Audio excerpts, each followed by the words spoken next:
Squirrels! So hello, and welcome to another Legends of Runeterra video. My name is Chris. Today we will be doing something that I have never done before. I've never done anything like this, but well, today is the 15th of February 2021, as you can all see. And we are, or we should be in the realm of Shurima spoilers. And today, as you can see, it's just past 6 p.m. here, UK time. And that is normally when, you know, sort of things from Runeterra drop. I think that's maybe like, what, 9 a.m. Back on the west coast of America. So, you know, the start of a day.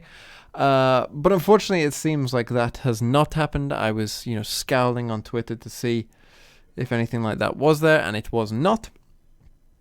So, why am I doing this video? Well, I'm fairly certain that spoilers should begin here on the 16th. My reasoning is thus.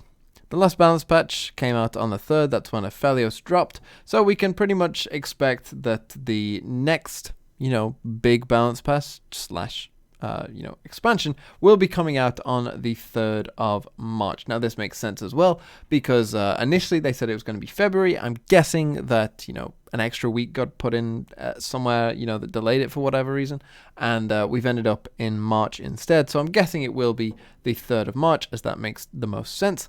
And if you do the calculations from what has happened before, what you get is the 2nd, the day before, is obviously the release of the patch notes, and normally they drop like a trailer for the region and also give, you know, sort of the rest of the cards that aren't revealed with champions as well. That's what happened with Bilgewater and with Targon. So that, you know, will probably be happening, I think, on the 2nd. Which then gives you, if you look from the 16th, gives you a full 14 days here to come back to the 1st. To reveal what I believe will be 7 champions and their followers. So, you know, unless they do something that, you know, they really haven't done before and just completely compact it into sort of, you know, one big spoiler season, which I don't think would make much sense. Spoiler seasons, everyone likes seeing new cards. They hype people up for the thing, so it doesn't make much sense to sort of crunch it into one thing. You want, you know, the buzz about the game to sort of last as long as it can. So I would expect, you know, spoilers to start tomorrow and then go on, and each day we get spoilers up until the well, really the 3rd, when it all comes out. So that's what I'm expecting, and which is why I was kind of expecting maybe, you know, a sort of teaser trailer for it, you know, of, hey, Shurima's coming out. But I'm pretty sure they've already announced that Shurima's coming out, so maybe they won't be doing that for that reason. But that's why we're here, to discover Shurima. And what I've done is I've read through this article as well, which is just on the League of Legends fandom page, as you can see. You just look for Shurima, and I've read through this, you know, sort of, you know, the ideas of Shurima. Here are, you know, some of the champions that I'm sure we will be getting. I'm not going to spoil, of course, that has been leaked as well. I'm not going to spoil that here, but of course some of these will be coming into the game, as I'm sure you all know. And what I'm going to do is I've got a list of ideas here. I've actually done some work, and I've read through this because I'm not an expert on League lore at all. I know very, very little about it. So, you know, I read through this and then thought, okay, what kind of things might we be seeing then in the new expansion? What kind of things perhaps can we expect? And it's basically, you know, just sort of, if one of them comes up, I can just pat myself on the back and say that, again, Riot should be hiring me because I already know what they're going to do anyway. That's really what this is all about. So we're just going to go through some of the things that I've listed here, some ideas that I think would be cool, and then, you know, I'll let you guys, you know, tell me, yeah, I could definitely see that, or, oh, what about this? You know, perhaps those of you who are more familiar with the lore, or definitely more familiar with the champions, as of course, I don't play League, so I'm not really familiar with much of it outside of what I've read in this article here. So, you know, I really don't know that much, but we shall begin, shall we, with some of my ideas. Well, the first one that sort of came to mind was this idea, and Shurima, obviously, as a whole, let's start there, is this, you know, sort of sandy, fallen empire, very much, you know, reminiscent of kind of capturing that imagination of ancient Egypt, you know, of this ancient empire that once was there and once was, you know, the pinnacle of the world that has fallen into ruin and is covered by sand and buried beneath the sand, right? It's kind of a trope. We've all, you know, experienced stories with that, of course. And I mean, you can even see in some of the champion art here, like, of course, Amumu here represents a mummy. It's all very ancient Egyptian type feel to it. So, with that said, there is this idea, of course, of treasure, hidden treasure within the sand, buried within the sand, right? Again, exploring the pyramids of Egypt kind of thing, you know, and there's treasure hidden with the pharaohs in that. I'm moving my hands a lot. I recognize that. And you can see here some hunt for buried riches among the ruin of the fallen empire. And this I would expect to be a pretty big theme, and it's quite interesting how you use treasure. Treasure is a thing in Magic the Gathering. I know that for a fact, and in Magic the Gathering, treasure is used as a ramp tool. It's essentially something that can give you 1 mana of any color. You know, it's somewhat effective in Magic. And well, I was thinking, okay, what would treasure be in Legends of Runeterra? How could we make something like a treasure work? And the idea that came to mind for me was making it similar to kegs.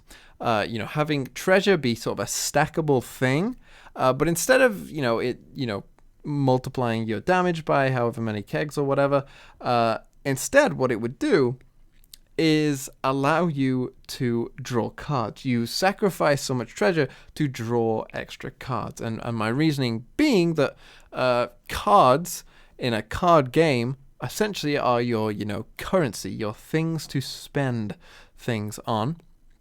Treasure is, of course, the build-up of wealth, so you can trade that treasure for more cards. I think that would be something that makes sense. Maybe, you know, you trade in a couple treasures to draw a card, right? That would be a pretty nifty way of doing that. And of course, they like linking certain regions together through champions and through ideas. And I think obviously the idea of treasure would definitely be the Shurima and Bilgewater sort of combination coming together, right? Because of course Bilgewater is about pirates, treasure, this treasure, right? It would all go together, and you know, that's how you would make sense of it all. And you can even make it as simple, as I say, as something with drawing cards, which is just universally pretty good in card games. And I think that would be a really interesting idea, to have more of these stackable things, because we've got kegs, and kegs are very unique in the way that they form right now.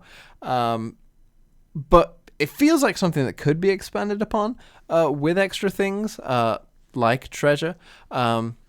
All of these things though make me think with landmarks and with kegs, and if they did this kind of treasure idea, those of you who are newer to the game might not realize, but they actually changed the rules of Runeterra when Bilgewater released. And it would have been really interesting if they didn't, I think, because what used to happen is, you know, if you've got 6 things on the board, well, you used to be able to not like obliterate the unit. You just couldn't play units if you had 6 things on the board, which I'm guessing they did because they knew kegs and landmarks were coming into the game, and it would have made it pretty difficult for some decks to have the board space to be good. So I guess that makes sense, but it would have been interesting if they didn't do that, right? And I always anytime, you know, these new things that kind of stay on the board a lot, I'm always reminded of that decision, because I remember a lot of people were kind of not happy with that decision at the time, but I think it makes more and more sense as we go on. But that's my first idea. The second idea comes from this little thing here. Let's see if I can find it. It's mentioned somewhere down here. I think here it is, the Sun Disk.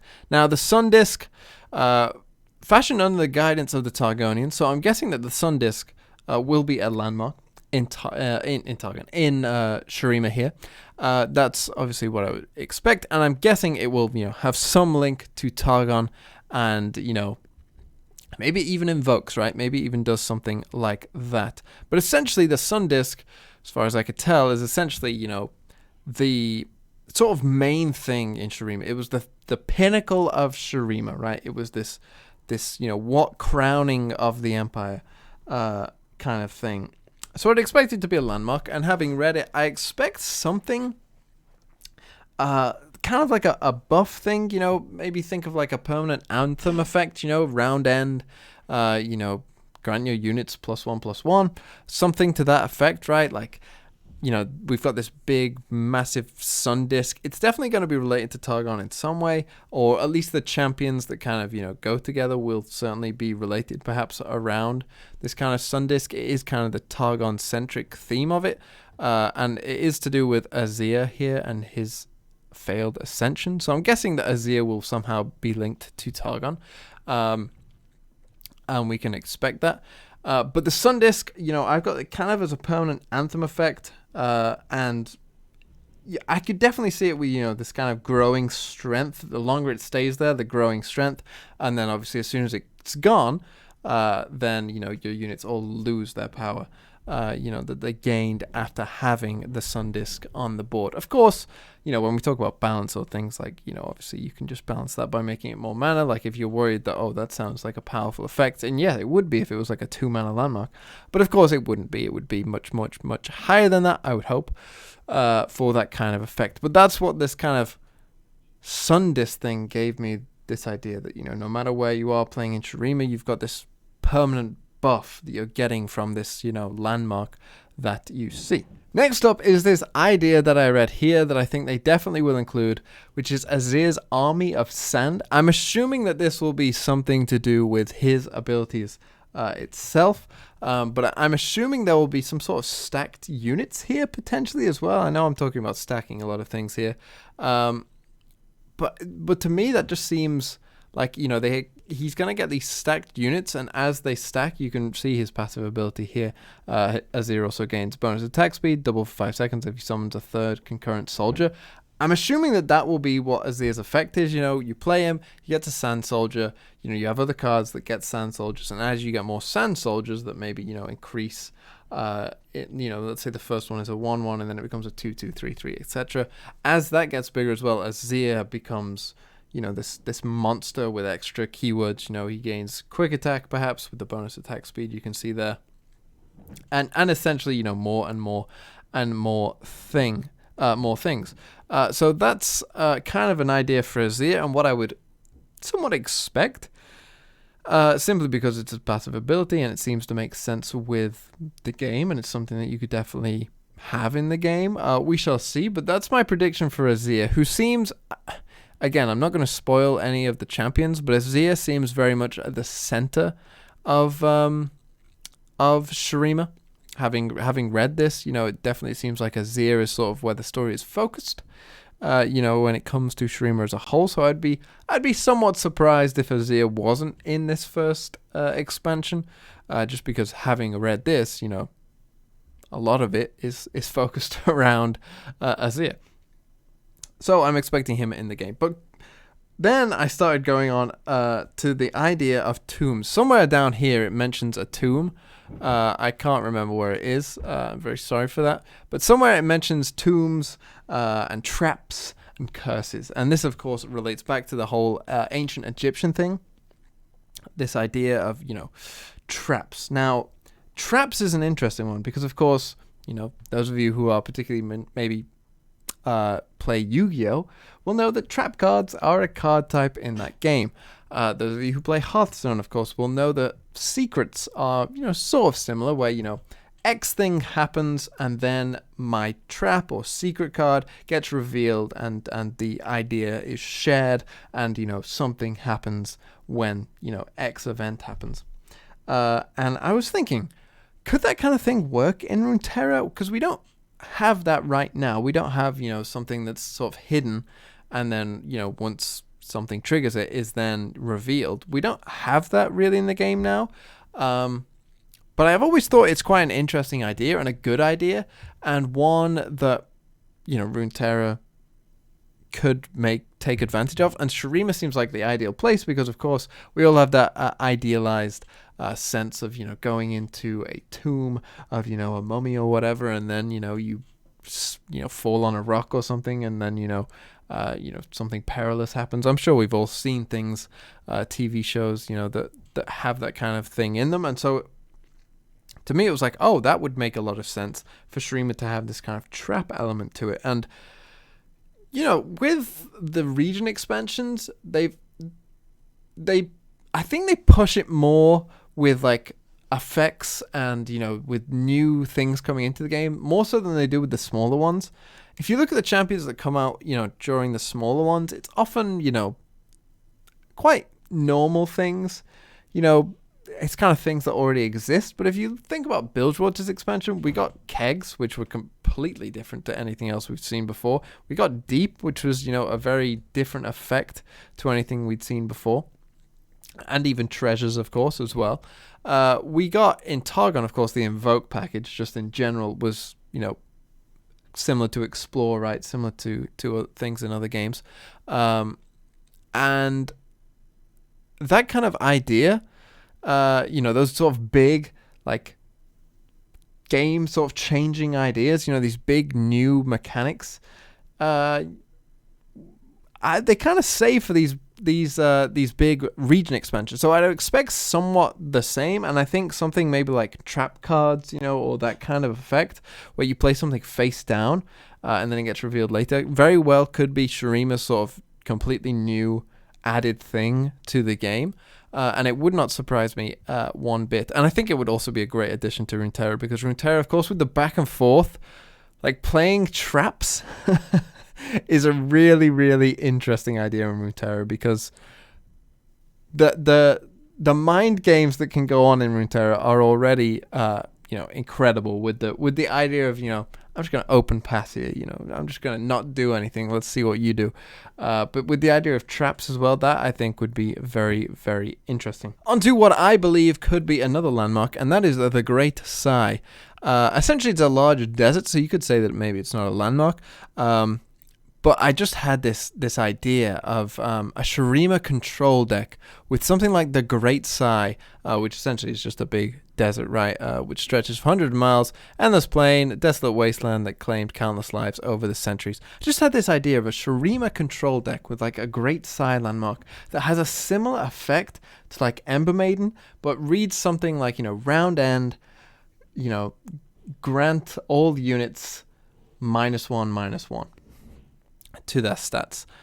I just had that idea, and I thought, wow, that would be so cool in the game, right? Of course, again, it would have to cost quite a bit of mana. You couldn't have something like 3 mana doing that. But what a great idea, and it's just this wasteland that, eventually degrades you down until you've got nothing left, and, you end up dying, right, for your creatures. I just thought, what a brilliant, brilliant idea. And then how could you build a deck that, doesn't rely on creatures either staying on the board that long or, being on the board at all. I'm thinking kind of like Shadow Owl's Control with maybe just like Ledros as your finisher. Ledros maybe is the only unit you have in your deck, that kind of thing. Like really, really out there, crazy stuff, right? I just thought, wow, that would be such a cool idea. And I kind of just hope they add that into the game anyway, because it's probably my favorite idea of any of them. So going away from, the Shuriman lore, one idea I've had in my mind, and I've had this really ever since I knew Shurima was coming into the game and what Shurima, was about, and it being sand and this kind of rocky element to it, as I couldn't help but think of, like, things with high defense but with very low attack, kind of defenders of things. And then it related back to me one of my favorite abilities in Magic the Gathering. So in Magic the Gathering, for those of you who haven't played, there are these creature types called defenders, and defenders can't attack. Shock horror. And they generally have stat lines like 0-3, 0-4, maybe 1-4, something like that, right? High defense, low attack. That's kind of the whole point of them. And then there's these type of cards that exist in Magic, and this is Arcades, and there's others as well. High Alert was one, but I love this kind of effect, right? Because the important part is each creature you control with Defender assigns combat damage equal to its toughness rather than its power, and can attack as if it didn't have Defender. This kind of idea of having your units have equal attack to their defense, I think would be so cool in Runeterra, and it would help out some champions that, maybe could use with a bit more experimentation and coming out of the fold. Think of champions like Braum. Now, of course, this would have to cost quite a lot of mana, because if this was like 3 mana, then turn 4, that into turn 4, Braum would be quite an impact, right? But just imagine that, you know, this effect exists in the game. Think of the new decks that you can build with the likes of Braum. Even stuff like Tom Kench, right? Tom Kench becomes a threat all of a sudden. Not only is he killing your units, but now all of a sudden it's like, oh, he's an actual threat. What about cards like Soraka? You know, you have this healing ability to increase the defense of your other units, but now that also increases their attack, and Soraka is also a 6/6. I would love this idea to exist in Runeterra. Of course, it would have to cost quite a bit of mana here. Otherwise, you know, as I mentioned, those examples would make it pretty good if it wasn't a very high cost card. But it would be so cool, and it would give you, you know, these champions that are kind of stuck. You know, they kind of don't have much going on. Now all of a sudden, you know, there's 3 new decks. I just gave you 3 new decks straight away. And there's many, many more examples. I mean, any champion with higher defense, you know, Swain, Thresh, you know, 2 more that just came to mind, right? Like, all of a sudden they become like, you know, Thresh is over 6/6. Like, you know, you gotta block that. You know, you can't just let that hit you. Swain is a 6/6, fearsome. I mean, you want to block Swain anyway, but now you have to. You know, there is no choice, and your thing is gonna die. Which is a big deal, and I would just love that. And I don't know why. Reading through the thing, there isn't necessarily something that came out to me as like, this effect will be in the game. Go and check it out. But to me, oh my god, I would love if there was an Arcades or a Landmark even that did this kind of thing for Shurima. That would be my dream, because I would love playing those decks. I loved this defender deck. It wasn't great, but it was so much fun. And that would be much the same. It would be much the same, and I would enjoy it if no one else did. I would be there playing it. You know, that would be my 2 masters deck. Would be some stupid Soraka healing, Shurima deck, all to do with high toughness, right? So a man can dream. Let me dream. And lastly, but not least, certainly not, because I think this is a really cool idea as well. Of course, when you think about Shurima, you think about ancient Egypt, often the phrase, the sands of time, you know, this idea of time, this, you know, this ancient empire that's been swept over by sand, you know, time has elapsed so much that no one can remember what's gone on, right? And it got me thinking, how do you get a time-based effect into the game? What could you add? Of course, you could add, you know, an actual sort of time thing in it, but I don't think that would be great. And it got me thinking, okay, Freljord ramps you up. And in my mind, what I've read about Shurima kind of things, you know, like, it's kind of like, you know, they're kind of the opposite but the same. You know, Freljord and Shurima, they're kind of opposite but the same. It's kind of, you know, one's cold, one's very warm, but they both sort of have that similar sense of past and kind of, you know, I can't describe the words. The words aren't coming to me, but I've got that similar sense of, you know, kind of not nostalgia, but sort of, you know, forgottenness, but things still being there. You know, deep below there are still things there. You know, and if you dig far enough, and if you go far enough into the wasteland, you'll find them, right? That's the kind of ideas that I got. And so I was thinking, well, Freljord ramps you up. Well, what if Shurima had an effect where time froze, right? We're stuck in time, you know, where you can't find things. And an idea of things where you don't get the extra mana gem next round. We're delaying that. And I love those kind of effects. Like, imagine if it was for both players, not just one player. For both players, we don't go from 4 to 5. We're staying at 4. You know, I'm paying mana so that we stay at 4, so that you can't play your, I don't know, Garen was the thing that came to mind, but probably not Garen. And you build a deck around the fact that, you know, I've only got small units. So all of your big things, you will not be able to play anytime soon in this game. This game is going to go on, but we're going to play a game where it's going to end with us on 6 mana. It might be round 9, but we're only going to have 6 mana. So you best be using a lot of cheap spells. Otherwise, you're going to lose because you're not going to be able to play the game. And I know some people probably don't like that idea, that, you know, it would probably have some very good matchups.